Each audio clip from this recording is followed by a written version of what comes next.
بسم اللہ الرحمن الرحیم۔ السلام علیکم پیارے دوستو، ہمارے چینل اسلامک انفارمیشن میں آپ سب کو خوش آمدید۔ پیارے دوستو، آج میں آپ کے لیے ایک دلچسپ واقعہ لے کر آیا ہوں۔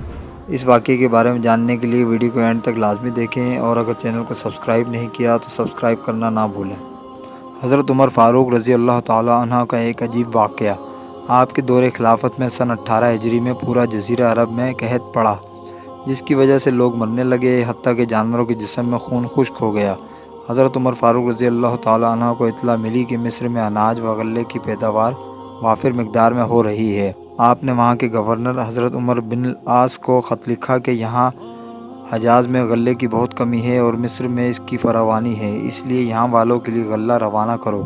حضرت بن العاص نے جواب میں لکھا کہ آپ مطمئن رہیں، میں اونٹوں پر لدوا کر اتنا غلہ بھجواؤں گا کہ اگر پہلا اونٹ مدینے میں ہوگا تو آخری اونٹ مصر میں ہوگا۔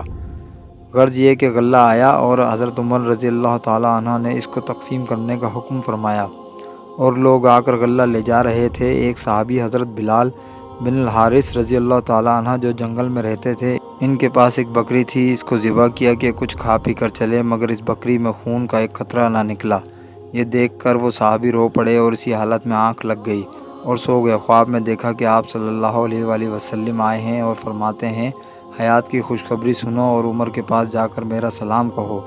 ان سے کہو کہ میں نے تم سے ایک عہد لیا تھا اور تم وعدے کو پورا کرنے میں سخت اور پکے ہو، پس عقل سے کام لو۔ حضرت بلال بن الحارث رضی اللہ تعالیٰ عنہ حضرت عمر فاروق رضی اللہ تعالیٰ عنہ کے دروازے پر حاضر ہوئے اور ان کے خادم سے فرمایا کہ حضرت عمر رضی اللہ تعالیٰ عنہ سے کہو جا کے کہ آپ صلی اللہ علیہ وآلہ وسلم کا قاصد آیا ہے۔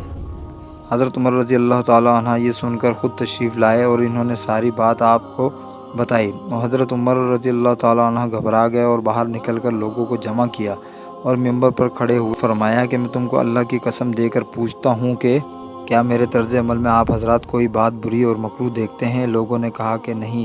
حضرت عمر رضی اللہ تعالیٰ عنہ نے صورتحال بیان کی تو بعض صحابہ نے کہا کہ آپ کی غلطی یہ ہے کہ آپ نے قحط سالی کے اس موقع پر اللہ تعالیٰ سے مانگنے کے بجائے اپنے گورنر سے غلہ طلب کیا اور اللہ سے استسقاء پانی طلب نہیں کیا۔